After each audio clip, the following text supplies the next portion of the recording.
Hello साथीहरु, welcome to my YouTube channel mister R99 blog. यति बेला म छु यो कारकादोमा। यति बेला चाहिँ म नेपालगञ्जदेखि सुर्खेततर्फ जाँदैछु। सोलो राइड जाँदैछु, एक्लै एक्लै जान लाग्छु।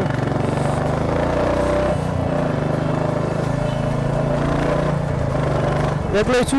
यति बेला ठ्याक्कै 4 बजेको छ। 4 बजे म नेपालगञ्जदेखि सुर्खेत जाँदैछु। हेरौँ के हुन्छ। तपाईहरुलाई बाटोमा देखाउँछु म राम्रो राम्रो दृश्यहरू नेपालगञ्जदेखि। आज तपाईहरुलाई पनि म आज नेपालगञ्जदेखि सुर्खेत जान्छु।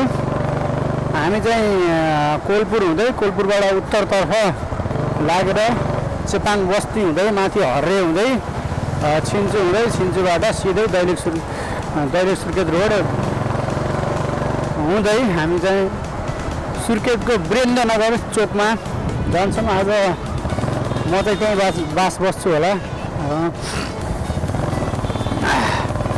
भर्खर नास्ता खाएर हिँडेको नाक बुझिरहेको छ।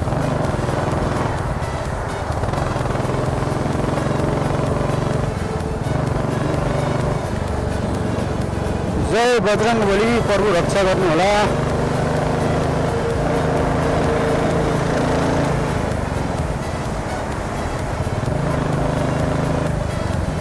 गाइज, यो चाहिँ मेरो भर्खर सुरुवात गरेको युट्युब च्यानल हो। तपाईँहरूले चाहिँ यहाँ साथ सपोर्ट देखाइदिनु होला। अब नयाँ युट्युबर हो, भर्खर युट्युबमा यो भ्लगरतर्फ लाग्यो हो।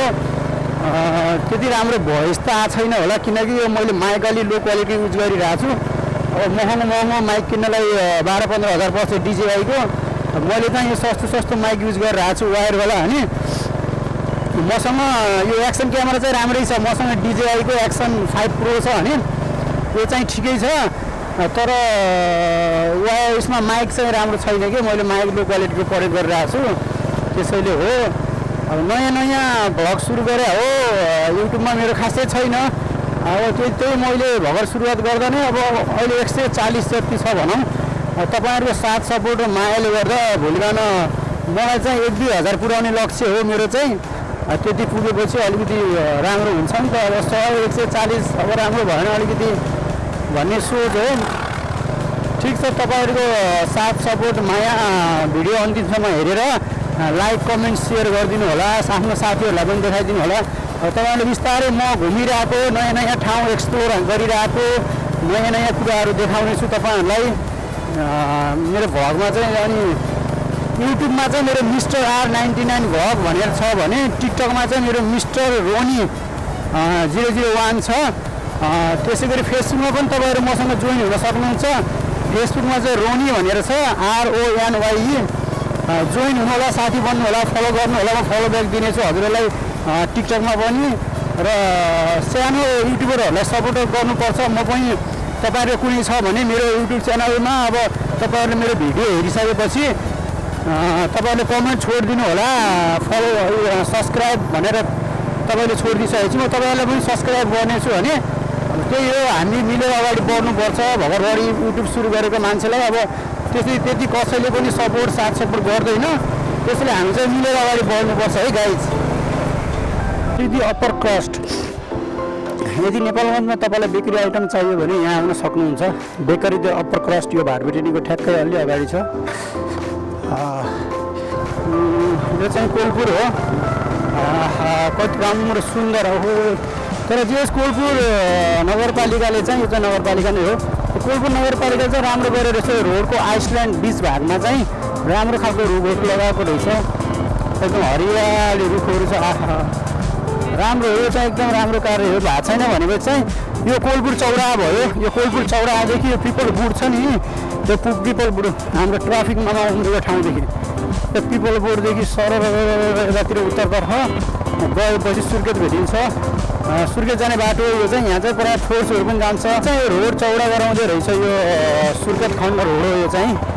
यति बेला म छु यो मनोकामना चोकदेखि अलि अगाडि छु। जो सुर्खेत खण्ड रोड चाहिँ बढाउँदैछ है। यहाँदेखि चिसापानीसम्म चाहिँ ठुलै 4 लेन रोड बनाउने भन्ने कुरा छ के अरे। अतिक्रमण गरेका घरहरू बनाइएका जग्गाहरूलाई चाहिँ त्यस्तो जग्गामा यदि घर बनाएको छ भने भत्काउने भन्ने कुरा छ। तल भन्सार जमुनादेखि लिएर मैले यति चाहिँ अब त्यो ओभरटेक गर्न सकिरहेको छैन। अब कसरी ओभरटेक गर्ने, त्यही भएर यो रोड चाहिँ बढाउनु जरुरी छ। त्यसैले हामीले चाहिँ साथ दिनुपर्छ, सरकारलाई पनि यो कुरामा सपोर्ट गर्नुपर्छ। विकास त हुनु पऱ्यो भने विकास हुनलाई केही विनाश त हुन्छ अवश्य नै। बिस्तारै रोडहरू चाहिँ यसरी बढाएको छ। अब यसरी अब कता स्कुटी हालिदिने के हालिदिने गाह्रो छ यहाँ त। अब यस्तो गाह्रो छ, त्यसरी रोड चाहिँ चौडा हुन जरुरी छ। मेरो चाहिँ फुल्ली सपोर्ट छ सरकारलाई यो कुरामा चाहिँ। यसरी रोड फुटपाथ भएपछि विद्यार्थीहरू हिँड्न पाए उताबाट, त्यसले गर्दाखेरि एक्सिडेन्ट हुने चान्सेसहरू घट्ने भयो। रोड सानो छ, मान्छे हिँड्ने ठाउँ छैन, गाडी पनि त्यहीँ हिँडेको छ, घोडा पनि त्यहीँ हिँडेको छ, जनावर त्यहीँ हिँडेको छ। कसरी हुन्छ त्यसरी त्यो एक्सिडेन्ट हुने चान्स चाहिँ एकदम बढी हुन्छ। त्यसैले रोड चाहिँ चौडा हुन जरुरी छ र बिस्तारै हुन्छ पनि। अब नेपाल विकास हुँदैछ, नयाँ सरकार आएको छ, केही न केही गर्ला यो सरकारले पनि। खै त मामाहरू कोही छैन, यसो मामा नमस्कार भनौँ होला भनेको मामाहरू बिजी हुनुहुन्छ। यत्रो अब के भन्नु, अब खै डाइरेक्ट यहाँ चाहिँ अब बाइक इन्ट्री गर्नुपर्ने हुन्छ। बाइक इन्ट्री गरिसकेपछि त्यसपछि चाहिँ जान मिल्छ अगाडि। यहाँ चाहिँ बाइक इन्ट्री गर्छु म चाहिँ। खत्री ट्राई लुज दिएर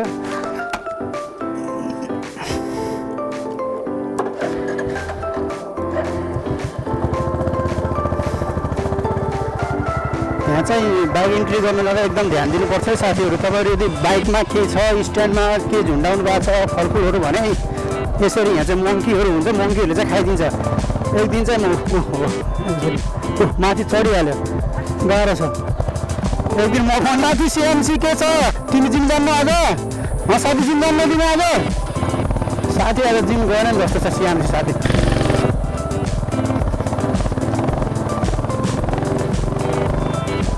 यो बाटो चाहिँ एकदम अप्ठ्यारो थियो पहिला चाहिँ होइन, यो चाहिँ अहिले चाहिँ राम्रो व्यवस्था गरेर छ। यहाँ चाहिँ एकदम बर्खामा चाहिँ गाह्रो हुने, गाडीहरू चाहिँ जामै हुने अवस्था थियो बाटोको चाहिँ। अहिले चाहिँ राम्रो बनाएर रहेछ यो बाटो चाहिँ। यहाँ घाँटी सुकिसक्यो, बोल्न पनि सकिरहेको छैन। अब हामी ओह्रालो जाने हो, यहाँ तल चेपाङ बस्ती आउँछ, त्यहाँ एकछिन रोकेर पानी खानुपर्छ। त्यसपछि फेरि आफ्नो गन्तव्यतर्फ लाग्नुपर्छ हामी चाहिँ। बबै यहाँदेखि 9 किलोमिटर रहेछ। अब हाम्रो 9 किलोमिटर भनेको मलाई 10-12 मिनट हो। सोली गयो भने 10-12 किलोमिटर हो। यहाँ चाहिँ बाइक बन्द गरेर एकदम न्युट्रलमा गए पनि हुन्छ। हुन त जान्छु म पनि अहिले बिस्तारै। अहिले हिँड्नुमा अलिक बाटो बिग्रिएको छ, गराउँदैछ। देश यस्तो हेर्दा चाहिँ बाटो यसरी हाइवे अथवा बाटोहरू रोडहरूमा बन्द नलागेको देख्दाखेरि चाहिँ जस्तै यहाँ नालीको विकास हुँदै रहेछ, अब रोडहरू पनि चौडा हुनु जरुरी छ। यसरी रोडहरू बन्दाखेरि देख्दाखेरि चाहिँ एकदम मन खुसी लाग्छ कि यो चाहिँ कर्णाली प्रदेश जाने बाटो हो, नेपालको सबैभन्दा दुर्गमै भन्छन् है। अहिले संसदमा पनि उठिरहेको कुरा हो। संसदमा आज मात्रै मैले देखेँ अहिले कसले प्रश्न उठाइरहेको थियो, काठमाडौँभन्दा 50 गुणा पछाडि परेको छ अरे कर्णाली प्रदेश भन्ने सुन्नमा आएको छ। बजेटको हिसाबले त कर्णाली प्रदेशमा 40 अर्ब कति करोड अहिले बजेट विनियोजित भएको छ यहाँको लागि। अब त्यो बजेट अब राम्रो कुरामा लागु हुनु पऱ्यो, नराम्रो कुराहरू।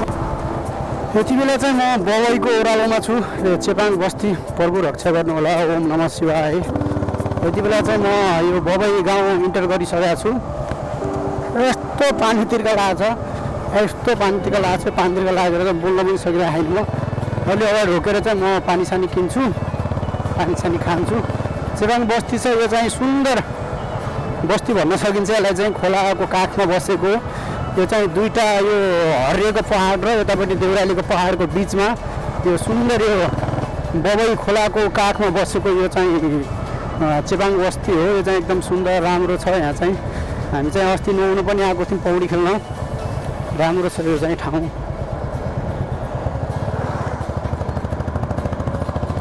राम्रो छ यो ठाउँ। कर्णाली व्याक्स भन्ने गाडी जाँदैछ काठमाडौँको लागि होला यो चाहिँ। त्यहाँ गएर पानी किन्नु पऱ्यो, खुल्ला पैसा छैन क्या फेरि। नाम छ त्यहाँ 1000 को नोट छ जस्तो लागेर।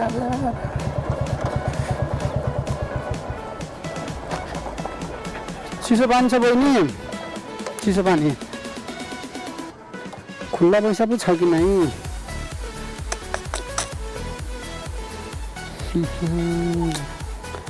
1000 को खुल्ला हुन्छ त? त्यही त खुल्लै रहन्छ यार, यस्तो गाह्रो भयो। ठिक छ, छोड्देऊ।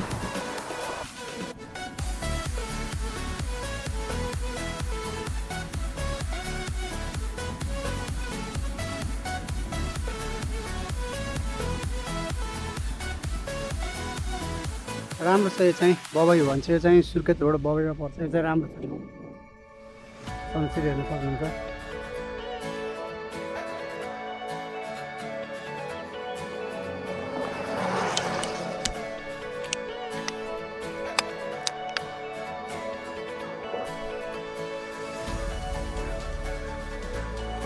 यहाँ चाहिँ ठ्याक्कै वीरेन्द्रनगर पऱ्यो भेरीगङ्गा नगरपालिका रहेछ है सरी गाउँपालिका भने मैले भेरी गाउँपालिका पर्छ भेरीगङ्गा जाउँ भो माया भागेर जेस बाटो बन्दैछ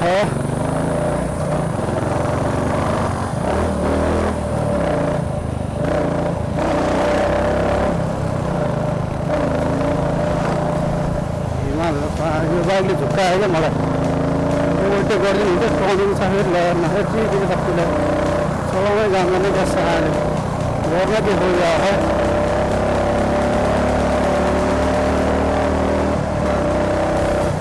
त्यसरी बाइक यो के भएको ओहो गाह्रो छ हाइट कम हुनेलाई पनि गाह्रो छ परास पाहाडमा डट बाइकमा चढ्ने नसक्ने भिडियो सिडियो बनाएर कतै म पनि नदेखि जान त्यस्तै हो के गर्ने आफ्नो बाइक त भित्तै छ कोही छैन आफ्नो साथमा नत्र यस्तै गरी भिडियो बनाउनु त मलाई पनि रहर थियो नि के गर्ने त्यस्तै गरी भिडियो बनाउनु पाएर अब बिहे गर्नु पऱ्यो जस्तो लागिरहेको छ मलाई त्यस्तै गरी भिडियो बनाउनु पाइन्छ बिएसए गऱ्यो बुढीले हाल्यो मस्त घुमेर ससुराली गयो भने बिहे गर्नु कि क्या हो यार अब बिहे गरिदिउँ कि जस्तो लाग्यो केटी भन्ने पाएको छैन केटी पाउने बित्तिकै बिहे हान्नुपर्छ अब रहरै लाग्यो मलाई त्यो तिनीहरूले त्यस्तो गरेर देखेर त